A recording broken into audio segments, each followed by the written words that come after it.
So this is video number 3. In video number 1, we talked about what automation and AI and workflows are.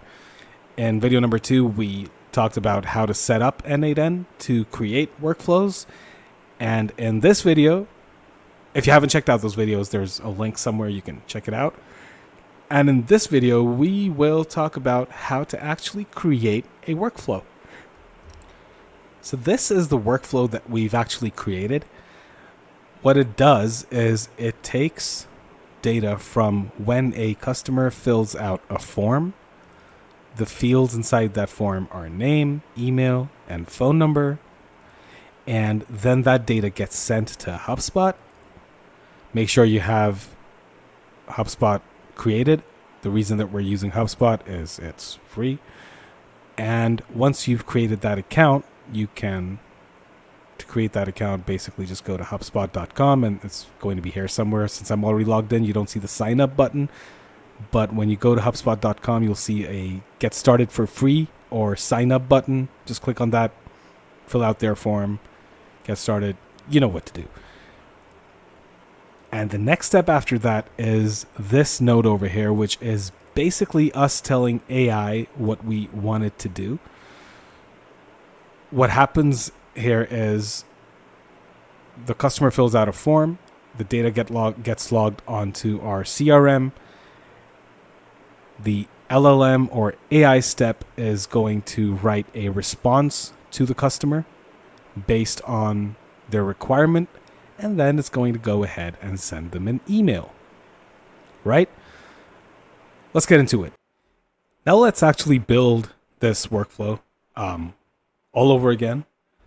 The first thing that we need to do is we select from here, go to form, n8n form, triggers, boom. You see the test URL and production URL over here. This is basically, you'll use the production URL if you want to embed the form into your website or your emails, your funnel, all that good stuff. And there is authentication. You can choose to use authentication, which will basically mean that anybody who accesses this form has to fill in a username and password. We don't want that right now, so I'm going to leave it as none. The form title is going to be test. This is a test form. We're going to add some elements, which are basically the elements of the form or the fields of the form. This is first name, text, yes. Add another form element. We're going to call this phone number. Let's call it email. And then this is an email and also required. Add another form element. This one is a phone number. Let's say that this is, there's no phone number, so we just put number, required field, yes. And click outside the box to save the changes, and that's good.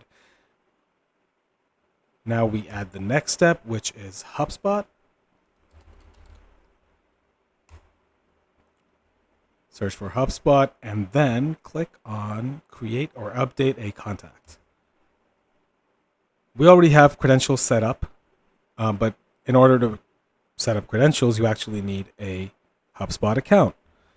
To create a HubSpot account, go to HubSpot.com, and since I'm already logged in, you don't see sign up over here, but when you log in and you're not signed in, you'll see a button, something along the lines of sign up for free, get started for free, sign up, whatever it is, click it, sign up, it's free, and once you do, confirm your email.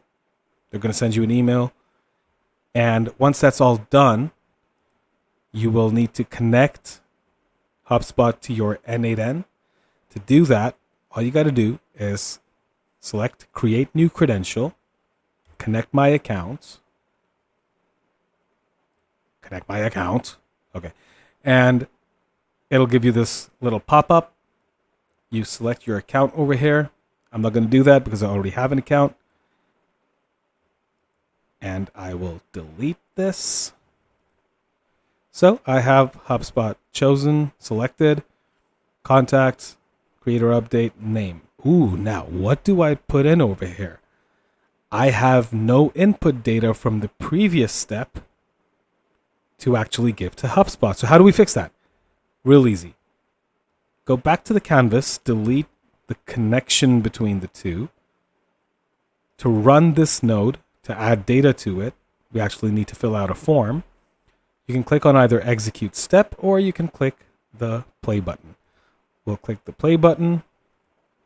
First name is Khizr, email is test@example.com. 009715611.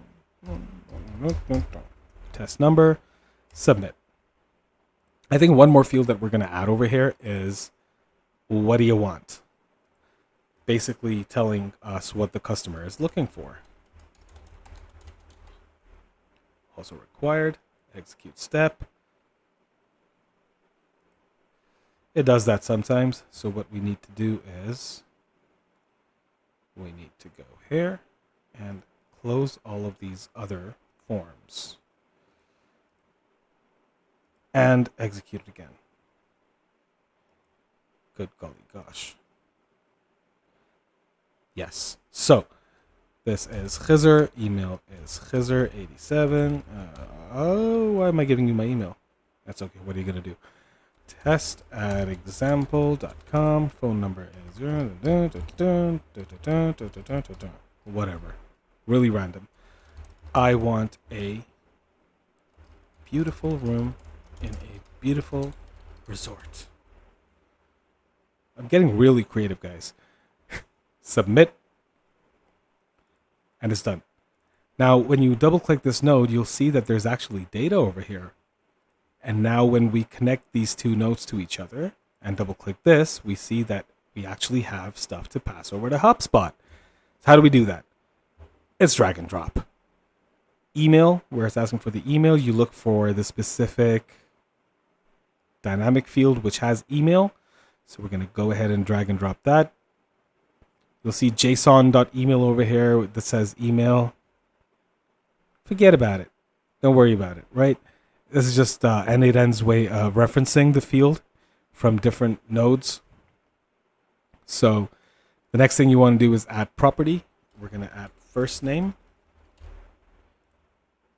which is first name. Then we're going to add another property, which is phone number. And we drag and drop phone number. And these are all the fields that we want to add to the CRM. So we're going to go ahead and select out of this box to save the changes. Now we need to add the basic LLM chain. To do that, I'm just going to click this, copy and paste, because I don't feel like rewriting the whole prompt again. But what do you know? I have to remap the fields, which is fine. Username is, you go to the field and the on form submission. Name is this. And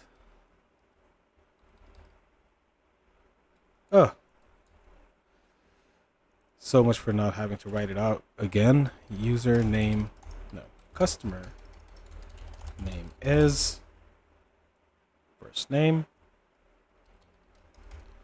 Request is what do you want? So there's two prompts over here, right? There is a system prompt that we added, which basically says, you are a helpful assistant who works for a health and wellness resort in Bali, blah, blah, blah. Some basic information about the resort. And this is the user message, which is the message that it's going to respond to, given context from the system message. And we go ahead and click outside of that. Now you'll notice over here that we have OpenAI attached, but over here we don't have anything attached. So to do that, you just click on this plus icon and select the model that you want to use. We're going to use GPT-4o Mini. Where are you? Where are you? There you are. And just click out. But you'll notice that we have our OpenAI account attached. To create a new credential, you basically just need to go over here and add in an API key from OpenAI. To do that, you're going to need to log into platform.openai.com and then click on Dashboard. And from over there, you're going to have to click on API keys. Once you click on API keys, you're going to create a new secret key. Give it a name. I don't know why the obsession with Flintstones today. Create a secret key. Copy it. And this in over here. Save it. I'm not going to save it because I already have an API key. And once you have your account set up, just select the model that you want to use. Click outside and it's done. Right?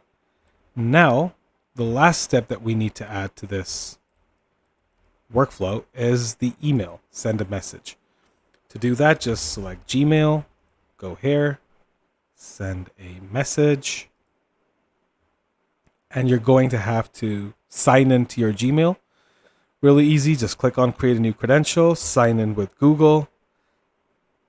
It's going to ask you which account to use. Click it. And it'll get done. Again, I'm not doing it because I'm already signed in. Now, over here you can give an example is, so we need data over here, right? And in order to get that data all the way here, we're going to have to execute the workflow. So let's go ahead and delete this and execute on form submission 1. First name is Peter Parker. PPRKER@gmail.com. Phone number is, I don't know.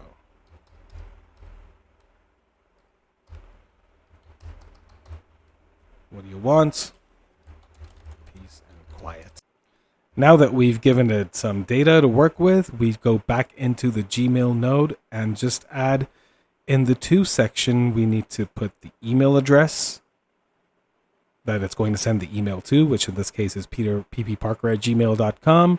Subject is, hey, first name, thanks for reaching out. This is first name, see, Peter Parker. And then the message itself is what the basic LLM chain gave us. So we're all set there. I'm going to go ahead and delete these nodes just to stop the confusion.